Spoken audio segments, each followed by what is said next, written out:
Well, whatever I had at the market was at the more coffee, please. I need something strong. Appreciate you, man. Yes, sir. I'm saying 7 a.m. Welcome to More Coffee, Please. I appreciate you. I'll be frank with you. You're the first person to ask to be on this podcast. I do a lot of invitations, and we are booked out for the next month.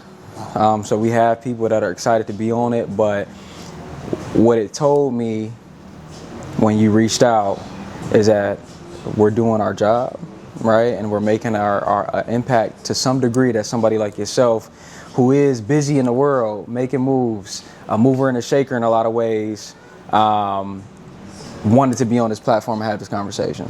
So that I'm honored to have you here. So welcome to More Coffee, Please. I'm here with a new friend, as always, someone I met recently while we were both on the job.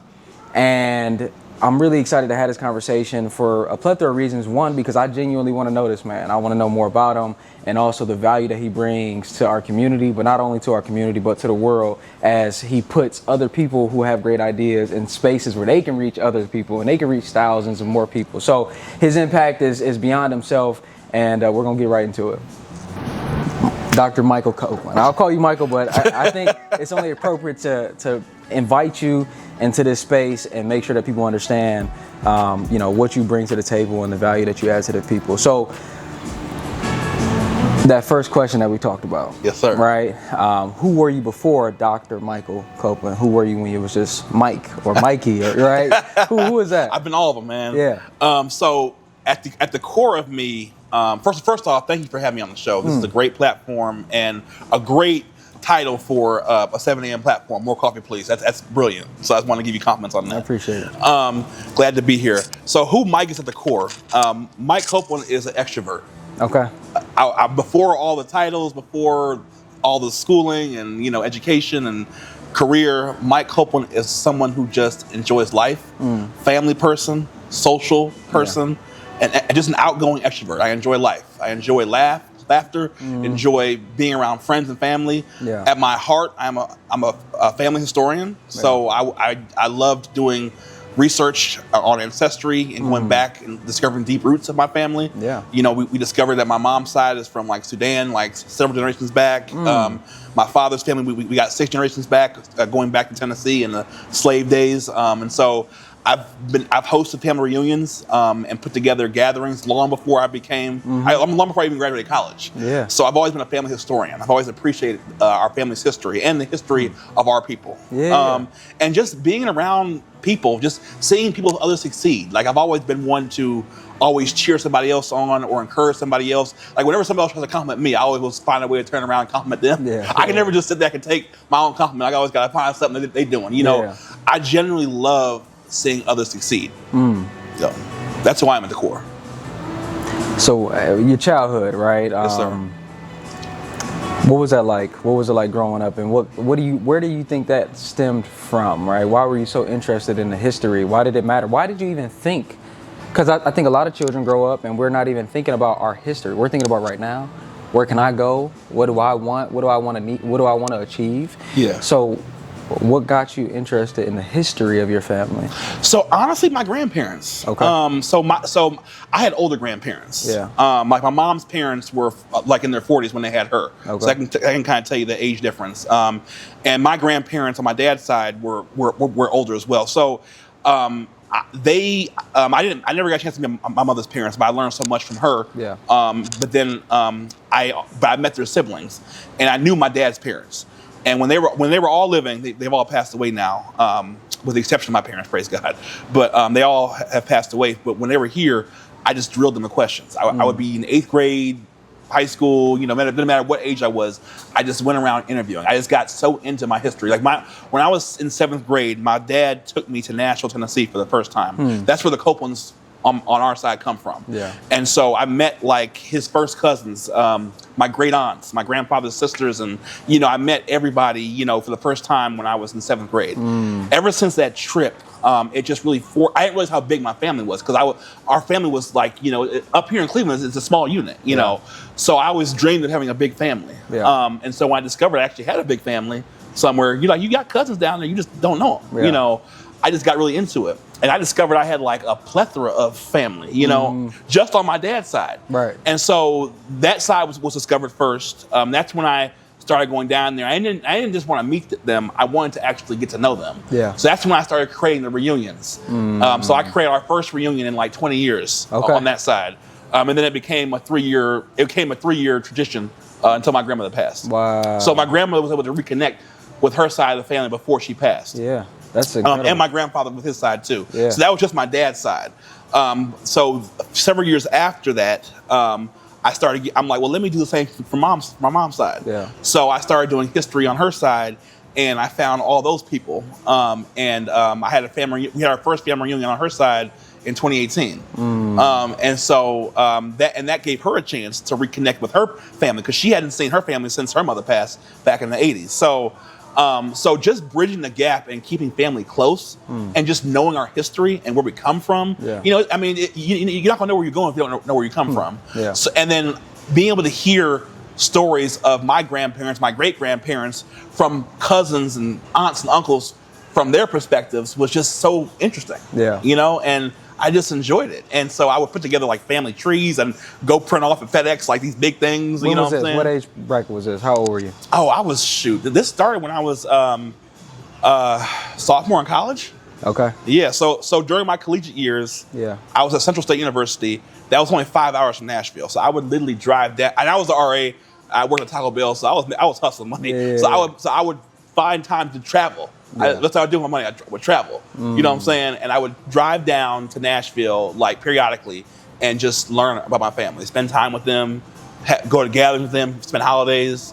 You know, all while I was in college. Yeah. You know, and it all stemmed from, you know, that first original Nashville trip when I was in middle school. Did you meeting cousins around your age when you were down there? Yes, that's what I'm saying. Like cousins are my age, cousins that are older, cousins that are younger. Yeah. So I never had any younger siblings. So the cousins that were younger were like younger siblings to me. Yeah. Cousins that were older, you know what I'm saying, were looking out. You know what I'm saying? So everybody was just like embracing, you know what I'm saying? That's incredible. And honestly, I think I think if more of us had that, we would have a little bit more to live for.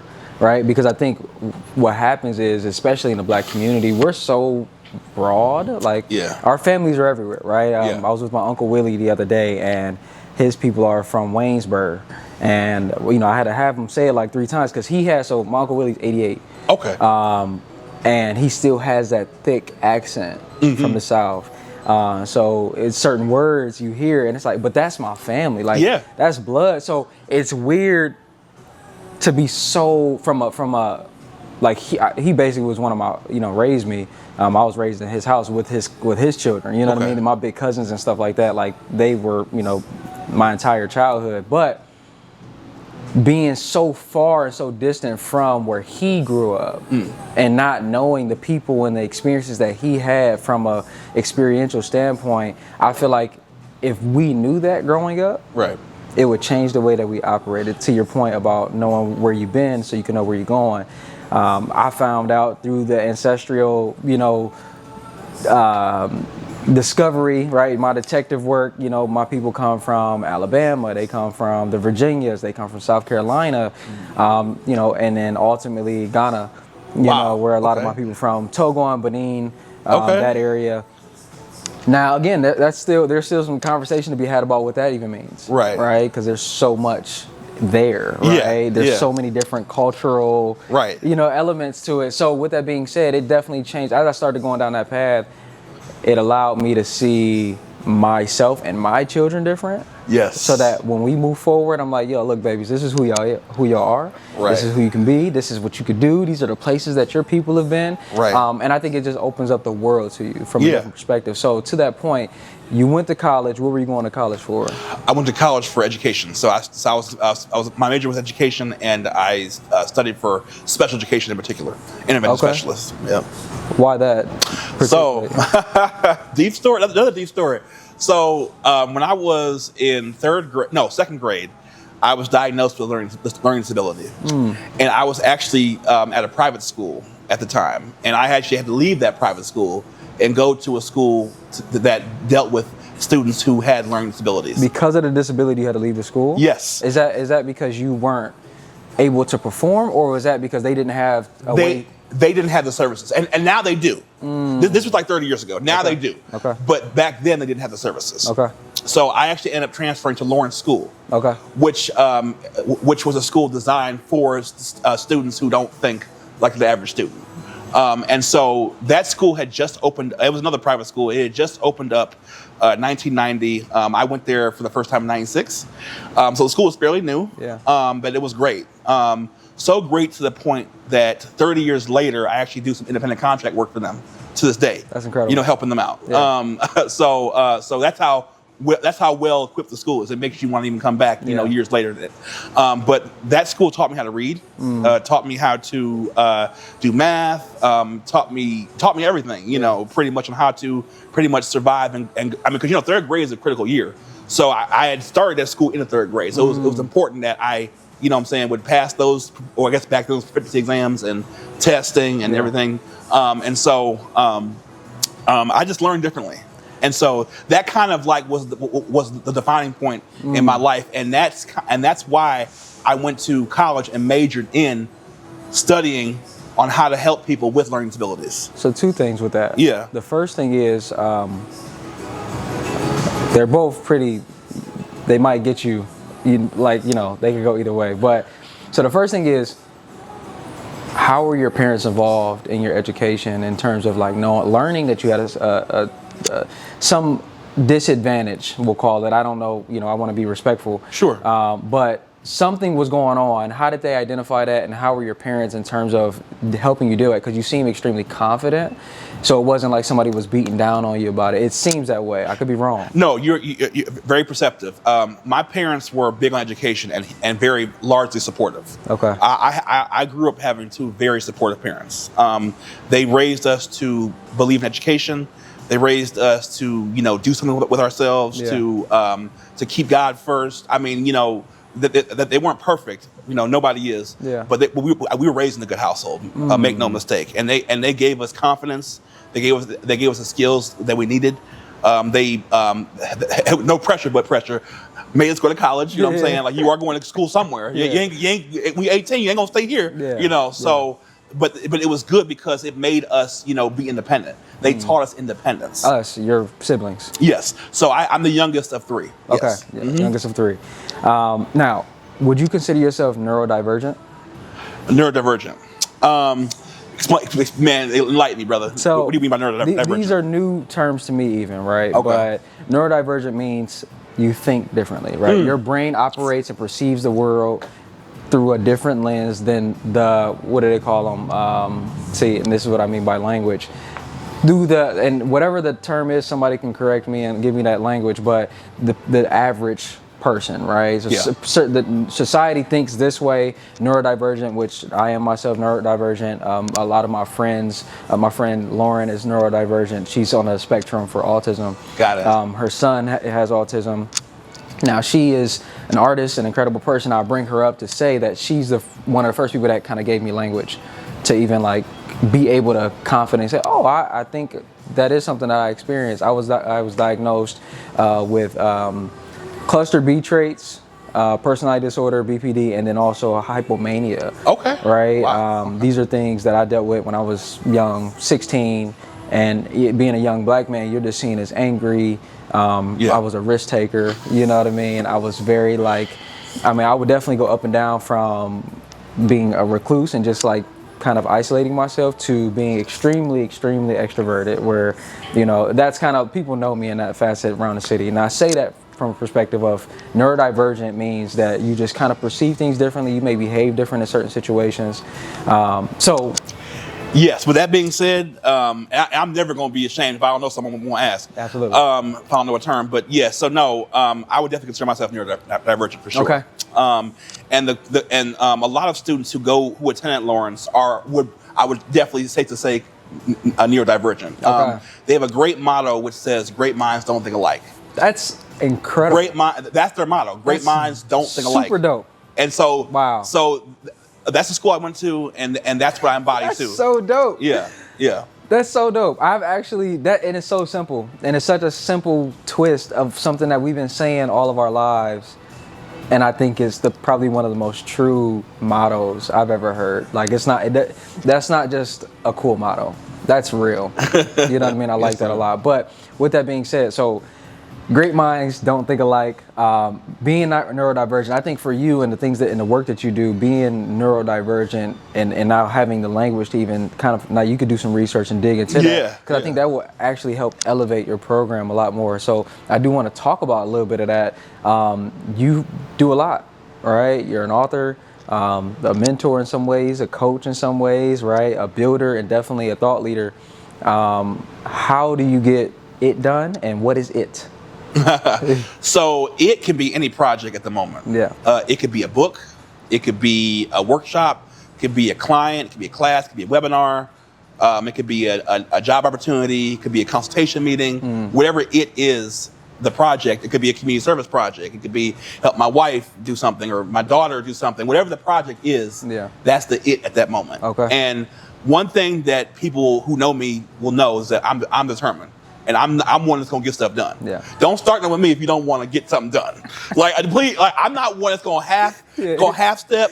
If you want me in, I'm either all in or all out. Yeah. You choose. Yeah, I like that. But I can't half step. I can never half step at anything I'm doing. If I'm in, it's gotta be done. It's gotta be done. And it's gotta be done right. And we're gonna see it to the finish line. Like for example, I was telling you about the college book earlier with the anthology. We had people that thought that wasn't gonna happen, but it got done. And people who have, and I've had other clients like that too, who have had book ideas, like, is this gonna get done? I'm like, it's gonna get done. We're gonna finish this. When I start a project, I don't even think about it's not gonna be finished. No, it's a matter of when, but it's gonna get done. I don't even have a mindset of it's not gonna happen. I think what you do is probably, there's a perspective, and it's a lot of it is people just don't know, but how challenging it is to write a book. Man. Right? And it's not even challenging, like I could tell you my whole story right now, but now I gotta dig into the details. I gotta make sure that you can read this from a perspective of like putting yourself in that situation, right, and really grasping the weight of things and making you feel emotions that I felt in that moment. Yeah. And an anthology is crazy, and I think someone to go through that process would need someone like you in their corner, because you're writing it, chapter 1, you're like, I'm tired mentally. I'm not physically tired, I'm mentally drained right now, and that tired is a very different tired. So to write several books, to write several chapters, hundreds of pages, what is that like? What is the endurance like? So I have 5 books. I have 5 books so far that are done. Okay. 3 more on the way, including the college book. That's not officially published yet. But so right now I have 5 that are out.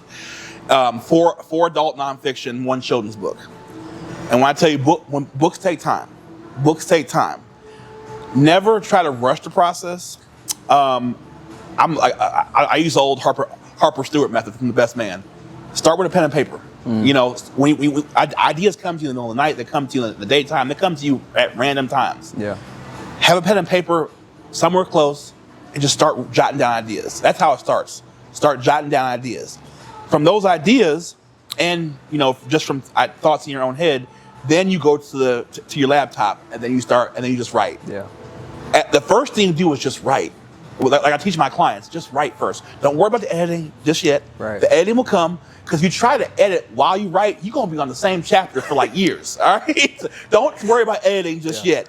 Go through the chapters, write your story, go back and edit later. Yeah. Take that pressure off yourself. Take the pressure off it. And don't try to feel you have to write the whole book. Some clients will try to write their book in one day. I'm like, y'all, what? I'm like, you spent 9 hours? Okay.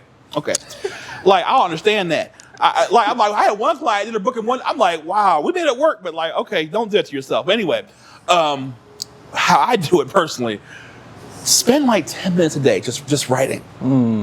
It's called The Law of Kezenwe. It's a book, right? It's another term, right? It's a book called Prosper Me by Dr. Victoria Rader. Okay. It's a great book. It teaches you about the law of gratitude, the law of funding, law of savings, law of investment, so it teaches you about different laws that can help you have a balanced life, pretty much, and a prosperous life. And so one of her laws was the law of Kezenwe. Law of Kezenwe is just when you're working on a project, especially when you're writing, just do a little bit at a time. Don't try to overwhelm yourself, because it will get done. So when I write, when I studied that motto, I was like, okay, let me only write for like 10 minutes a day and see where this goes. My first book took 9 months. Second book took 10 months. My third book which was my first anthology. I have 2 anthologies.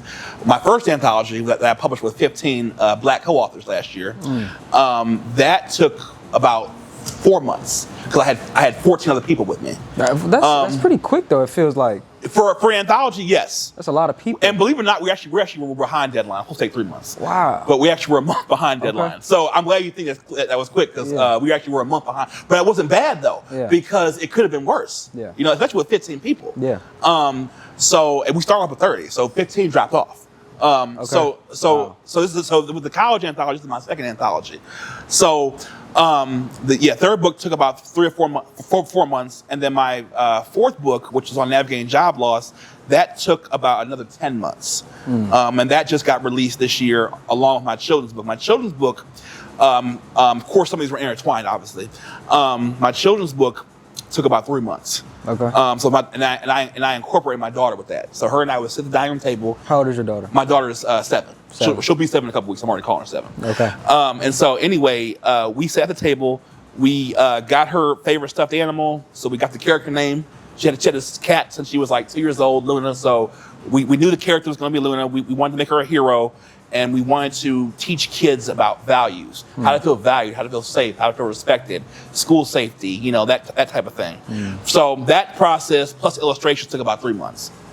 So if you just do a little bit at a time, it will get done. It's just a matter of when. How was that process for you in getting her take on certain things and also her focus on certain things? So let me go back to the start of why it even happened. So I knew I wanted to do a children's book. I just didn't know where to begin or how to start. So I looked at my daughter. I said, this could be a good project for us to do together. And now, coincidentally, at the same time, my daughter was a struggling reader. She was a struggling reader, a whiz at math, great at writing, but she struggled in reading. Okay. Just like I did. And so I wanted to do something that empowered her. I'm an author, so let's write a book together. You know, let me empower you to not just build your reading skills, but also build your confidence. Because she also was shy too, you know, in front of other kids, doing stuff in front of other kids. So this project, using her concept, her stuffed animal, her ideas, you know, sitting down, picking her brain, you know, seeing what she thinks the cat should do, seeing what she thinks things should be. She wanted kindness. You know, she wanted people to feel respected. She wanted people to share. That was the thing that she likes to do. So I just picked her brain just by asking questions. Same thing we're doing now. Yeah. You know what I'm saying? Just asking her questions and basing the book off her. Everybody's like, why'd you write a book about a cat? I'm like, it ain't about me.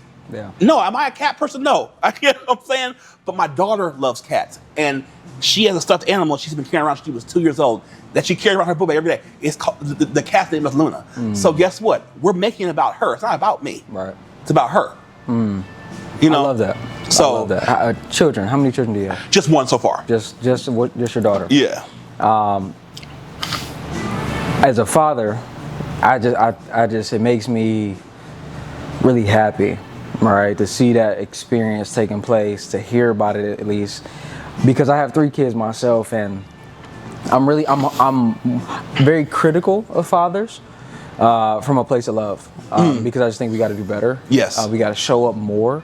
I don't care what the circumstances and situation is for you or was for you, not from a place of like just shrug it off, but to say we can't make excuses for ourselves. Come on now. And we can't make excuses for our fathers. Come on now. Right? Right now I'm working on a project for fathers, right? Ahead of Father's Day. And I think that this project, first of all, has made me dig deeper as a son from a place of forgiveness and compassion for my fathers and their mistakes. But then also for my son and my 2 daughters, right? To be like, okay, how can we show up differently? Be stern but loving, be patient but also disciplined, right? Facts. These things can coexist. Most and definitely. so to hear this thing that you're doing with your daughter or did with your daughter, again, I think is an inspiration for fathers in general, but also we got to find a way to bridge that gap. You said earlier that you deal with some people, and I don't know if it's intentional in terms of the populations that you deal with, but they have been in jail, incarcerated, previously incarcerated.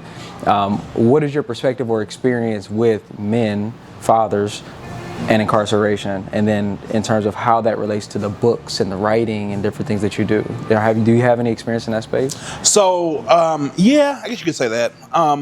The people that I know, I mean, as soon as they're, released and then back into society, they get right back on it. I mean, I've had clients, family members. I know several people who have been incarcerated, but fortunately, the people that I know, they don't lose track of their kids. Good. Even when they were in, they made sure that they were up on phone calls and doing what they can do from the inside. But then as soon as they're back in society, they're mainstreaming and they're making it work. They're getting jobs, they're getting into programs, and they're being there for their kids every day. This is just my experience. Yeah. It's not always like that.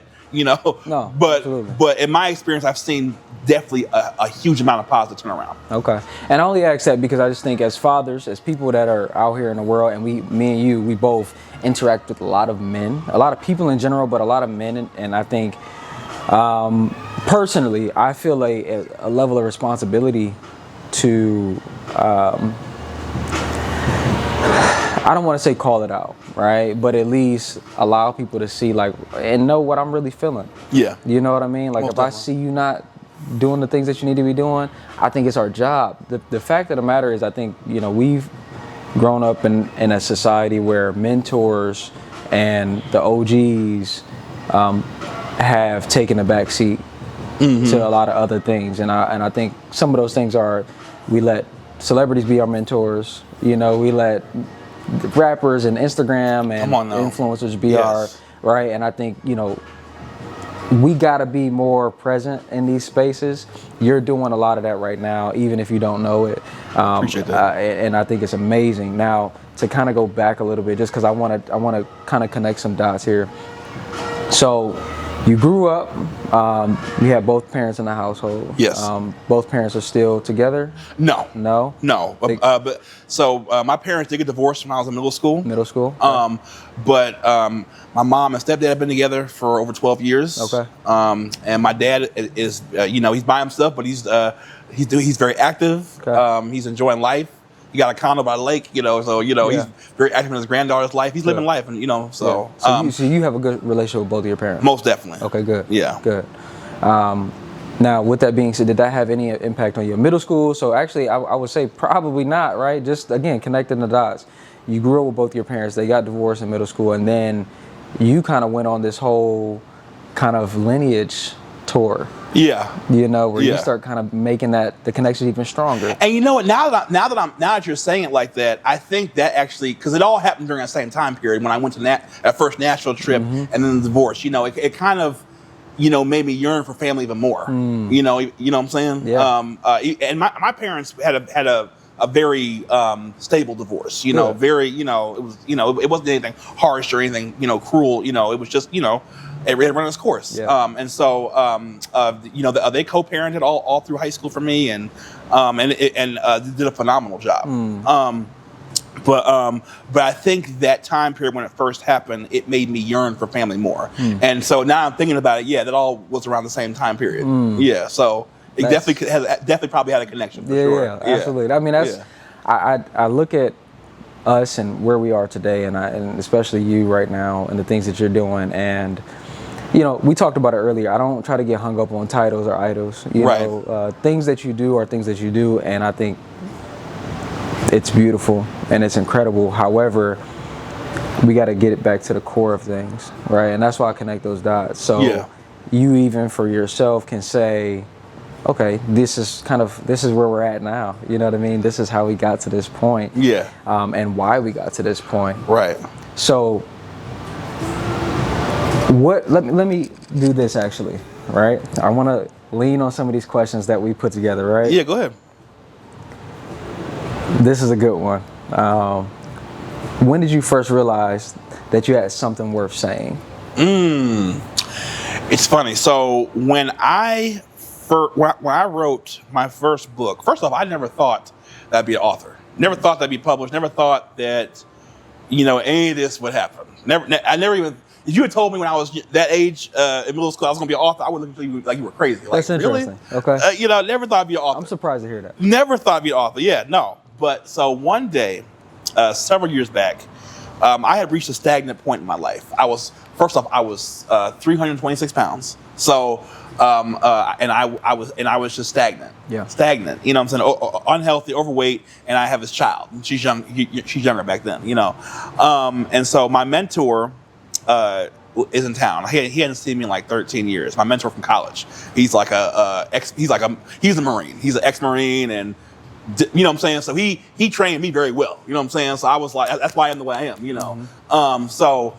But he hadn't seen me in like 13 years. So when he saw me again, and he was in Cleveland, and he saw me overweight and stagnant with this little girl, he did what a mentor should do. He sat down and talked to me. He's like, bruh, I'm worried about you. Mm. I'm concerned about you. Like he literally talked to me and it was out of care and concern. Mm. But it was direct, we gotta change this. Yeah. We gotta do something about this. And that's why you need mentors. Yeah. To speak that life into you. That's so good. To give you that kick in the pants. Yeah. To give you that inspiration. And so from that moment, before that moment ended, he also said to this. He said, we got to change some things, but I want you to write a book. He already was an award-winning author. He already had written several books. Mm. And so I'm learning about all this from the 13 years we hadn't seen each other. And he has said, you have a story to tell too. Think about the times that we first met. I met him in college. He was a consultant. I was a freshman in college. We worked for a camp that was on Central State University's campus. We would bring in young African American students from all parts of inner cities: Dayton, Cleveland, Ohio. Every major city in Ohio, we brought inner city youth to Central State's campus for 3 weeks. Mm. And that was our program. That's how I met my mentor. Okay. And so these were youth that had all type of situations. Yeah. And we gave them a different kind of experience, learning experience, a better experience for the time we had them on. When was this? This was we're talking like 2008, 2011 when I graduated. Wow. And so anyway, that's how I met my mentor. And I'm connecting the dots with that because my mentor had said to me that night, he had said, remember the camps we did. Remember all the stuff we did. Remember how you survived. I'm a suicide survivor. Mm. Remember how you survived suicide back in 2006 before you went to college. You have a story to tell. Mm. So I want you to start writing your book. And I'm like, being who I am, what I'm saying, and listen, I'm like, okay, I'm saying, something has to be done. So I started doing a few things. Started getting my health together. Started doing meal prep. Started going to the gym every single day, not just sporadically, but every single day. Started swimming every day. And proud to say over the last few years, I've lost 70 pounds.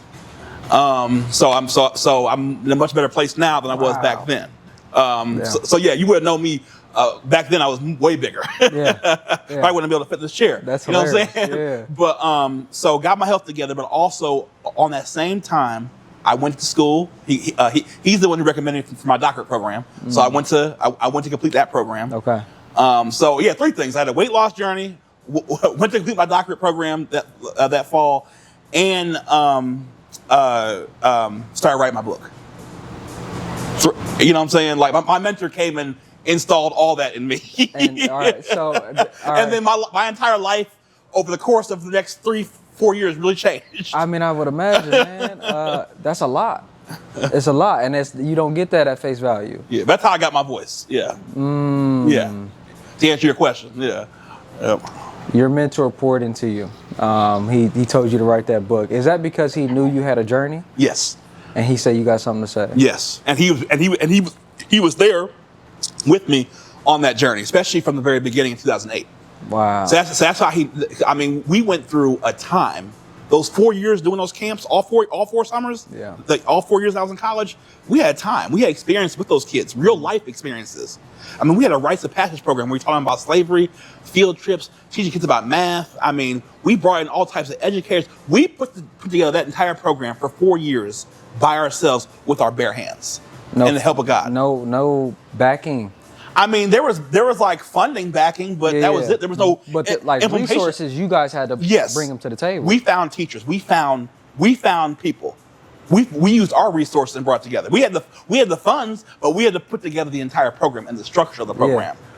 Yeah. Is that program still going? No, it ended when we after we left. When you left. Yeah. That's unfortunate. Yeah, it is. Wow. Yeah, it was called the W.E.B. Du Bois Talent 10th program. So Talent 10th. W. Du Bois, his Talent 10th method. Teach 10% so they can go back and teach the other 90%. That was the mentality. Yeah. Wow. Damn. It was powerful, man. We had a powerful program. And so yes, my mentor knew me very well enough to say, brother, you got a story. And he saw me through some hard times. Like, so throughout the camp, like we each had our own life experiences on top of experience with the kids' experience. We had kids who experienced death during that time. One kid lost his father during that time while at the camp. Wow. And we had to all get up in the middle of the night and comfort him. You know what I'm saying? So when I was my third year at the camp, my sister lost her husband. And so I had to leave and go to New Jersey with my mom and take care of the women. You know what I'm saying? And I had to come back to the camp. I had weight on my shoulders. Those camp counselors, those boys were waiting on me. They all clapped me in when I got back. You know what I'm saying? I mean, that was the power of the camp. Yeah. You know what I'm saying? We went through life together. Seriously. So yeah, he definitely knew how to story itself. That's heavy. So that I want to stay on this, but I can't. So that's so good. It's so much there. It's so much to unpack in that.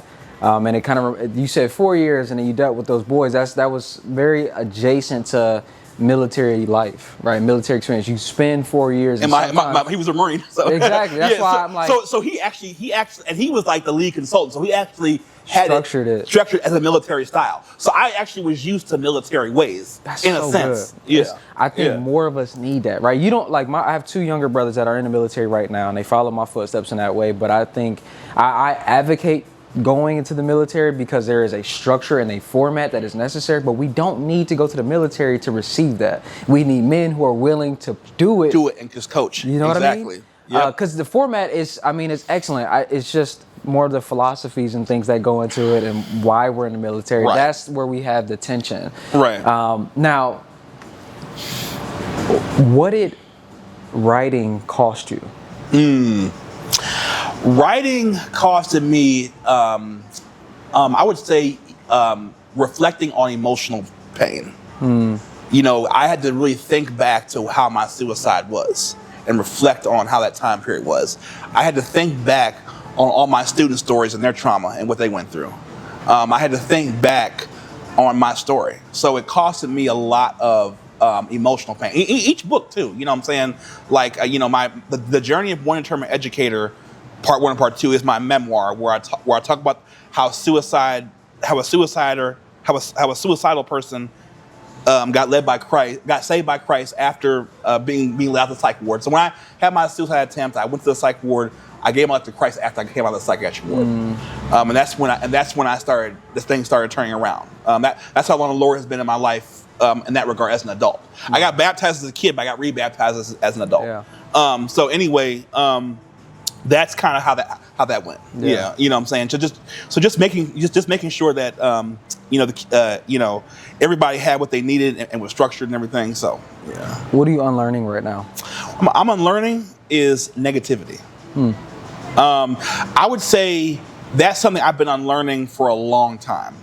When I was younger, and this could be because of experiences with learning disability and different things, I've always had to fight off negative thoughts. Can this be done? Grant, as much confidence as I have, the negative thoughts roll. Yeah. It literally is a daily battle. Yeah. Even to this day. That's why I say it's still ongoing. It's been a battle my entire life. I've just gotten better at it. Yeah. Like when I was younger, especially during a time when I did try to take my life, negative thoughts would just roam and press and press and press. You know what I'm saying? Especially when God was not there at the forefront, like I should have had him there. But now it's just knowing who you are, who you come from, knowing that you are fearfully and wonderfully made, knowing that I've called you to be content in all situations. I've called you to be strong and courageous in all situations. So keeping that mindset, it helps me fight now. Yeah. Because every day a negative thought will roll. Yeah. But now I'm getting up and I'm battling every day. And so I say that that's what I've unlearned, and that's what I'm still unlearning. Humbly so. That's so good. Every day. Appreciate you. And I'm that's my truth, man. And I'm proud of you. I appreciate you. You know, seriously, because I think like one of my books is about layoffs, man. Like I've been laid off 5 times throughout my career. And I was gonna, that's how I got into full-time entrepreneurship. I'm thinking about all of this, and I think it's so interesting because you don't have a lot. These are discussions that we may have behind closed doors. Right.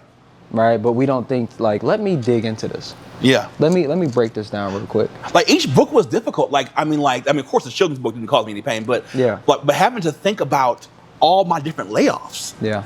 Especially being laid off my 6-figure career. You know what I'm saying? Like having to go back and read trauma. Going back to my first layoff when I was in that parking lot, and my wife, who was my girlfriend at the time, had to come get me. You know what I'm saying? I mean, I had to rethink about all those times. So in all those books, you know what I'm saying, it cost me emotional. Are you over those times? Are you like yes? Yeah. Because I was getting to that too. Because when you write books and you put it down on paper, when the book is done, you close the chapter, and now the story is for somebody else. So when you write the book, that's it. Cathartic. The writing is therapeutic. Yeah. Writing is naturally therapeutic. Yeah. So when you write your story, it's done. And now it's meant to help somebody else. So that's what I can't say it's a point for everybody, but for me, that's the purpose of one of the purposes of writing my book. How do you know when your story's done, though? Honestly, there's not a way to describe it. You just know. Like for example, my first book, I had to break it up. It's 2 books. It's a 2-part series. So my second book was part 2 of the journey of one term educator. My first book, I don't know. I just said I can go on forever and ever, but I just felt the need just to pause and stop. Maybe it was the Lord. I don't know. It was just, I just felt the need to stop. And then my second book completed the journey. You know, I knew when to stop there because that was the end of my educational route. Yeah. I just knew that part 1 and part 2, it needed to be separated. So I guess stopping points would be whenever I think about a break between seasons, if that makes sense. Yeah. Yeah. So like, yeah. I think that gives me even a good framework to think through versus trying to write my entire life up to my 30 years. You gotta, right. Break it into seasons. That's good. Yeah. That's really good. And that's what I teach my writers too. I teach them, like, you don't have to write you might have multiple books in you. You don't have to write everything in one book. Yeah. You know, that's I think we all think through that space. Like, oh, is this my memoir? And it's like, no. You know what I mean? That's for somebody else to, you know what I mean, take up that torch. Now, what are you carrying right now? As far as like, what do you mean? What weight? What is holding? What is not in a negative way? Okay. What do you feel responsible for right now? What do you feel like you have to bear right now and today? First off, the will of God. That's first and foremost. Like the Lord has me on a specific path, and He pretty much just said the 9 to 5 is over. In multiple fashions. When I got laid off last year in January 2025, when I found out about my last layoff, the Lord had said to me, you're not meant to work in a 9 to 5 anymore. You're meant to own your own. And I'm like, Lord, no. I was refusing that. I was like, no. I worked hard to build my career. You know, I was still building my business, but I wanted to do it with a career. You know what I'm saying? I was like, Lord, I can do both. I'm like, I'm trying to negotiate and wrestle with God. You know, but like, God, like, okay. So it had been a year and a half, and I applied to every job under the sun. Nothing. No jobs was hiring. A year and a half, nothing. You would think, now that's never happened. That's never happened. I've always been able to find something. Every other layoff before that, I've always been able to bounce back with something within the next 6 months or something. You know what I'm saying? Yeah. This time, nothing. Year and a half, nothing. Nada. the Lord's like, the Lord came to me again through a sermon. After that year and a half again, the 9 to 5's over. I already told you. He already had prophesied to me through somebody else. So I'm like, okay, I hear you, Lord. So what I'm carrying now is the weight of living out the Lord's will for me to be an entrepreneur, which is not easy, but somehow I have not missed a beat. Yeah. It's working. I'm getting clients. The business is growing. Yeah. People's stories are getting heard. I'm using creative ways to market. I'm like, Lord, like, I'm looking at God like, okay, so you not give me jobs, you give me clients. You know what I'm saying? So carrying on this new weight of not just entrepreneurship, but the full weight of entrepreneurship with no career backing me anymore. So doing God's will of how he wants me to do it. I didn't ask to be an entrepreneur. I didn't even want to be an entrepreneur. Really? I would have been happy in my career and just, retired, you know what I'm saying, kept going up. Yeah. The Lord's like, no, I need you to own your own. Yeah. Wow. And this is something, and you've been laid off, this is something you can't nobody take from you. That's incredible. So carrying on the full weight of entrepreneurship on top of carrying, well, you asked me what I'm carrying. Carrying fatherhood. I'm always carrying fatherhood, always carrying husbandhood, always carrying the weight of family on top of entrepreneurship. Yeah. So you got that too. So my son is calling me right now.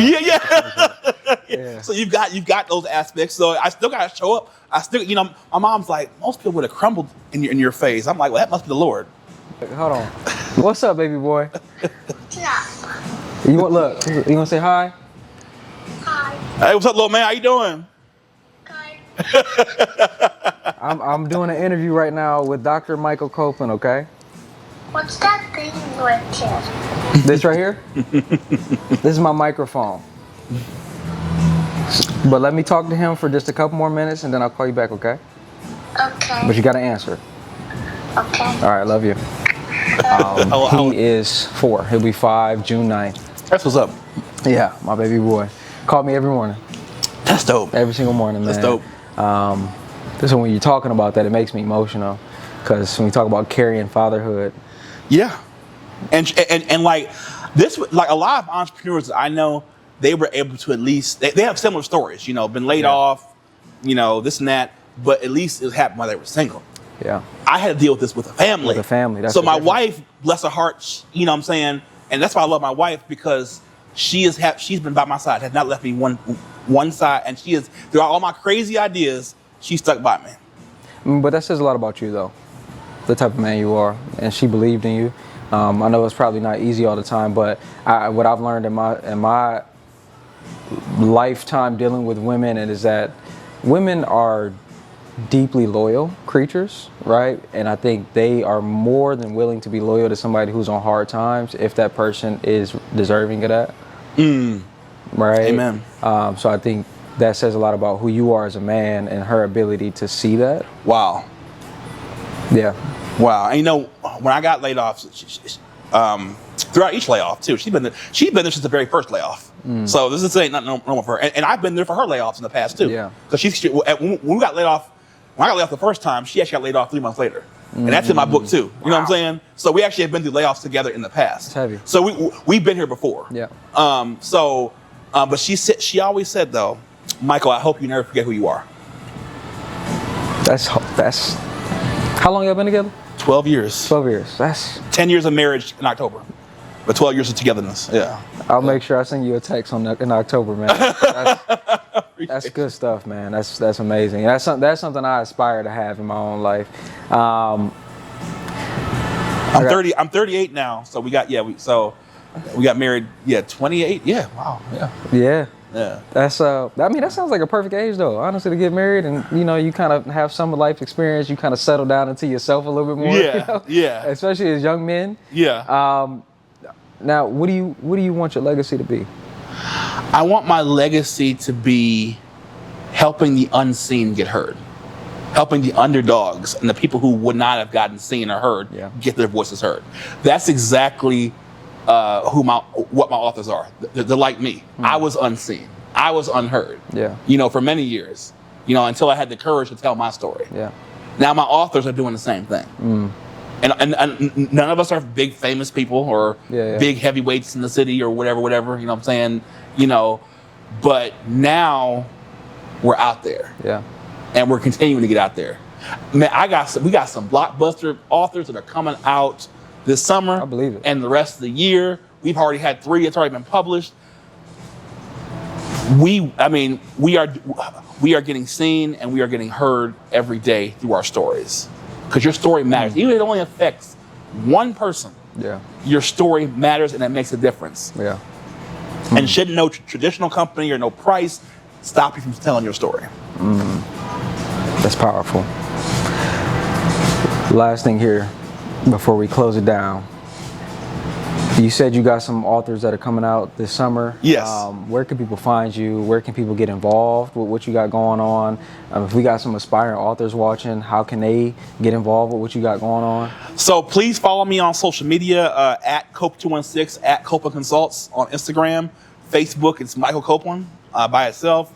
My website is www.drmichaelcopeland.com. If you go on my social media channels, my website, all my information, my email, it's all there. Please stay involved. Please follow, like, share. We have several events coming up. Okay. So you mentioned fatherhood. So we have the Fatherhood Conference coming up in Cleveland. Okay. The one that Al Grimes hosts every year. I'll be a book vendor at that. Okay. On June 12th. My daughter and I will be featured at the Cleveland, the Clee Indie Author Expo, featuring the children's book on June 20th. Okay.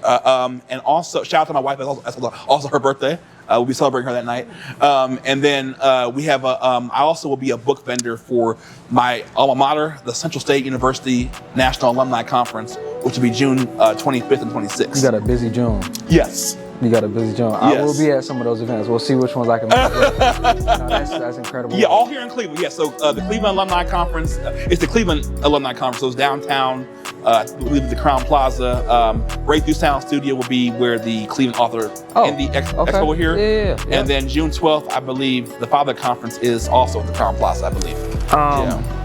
Is there anything that we missed that you would like to share with the people that you want people to know about you?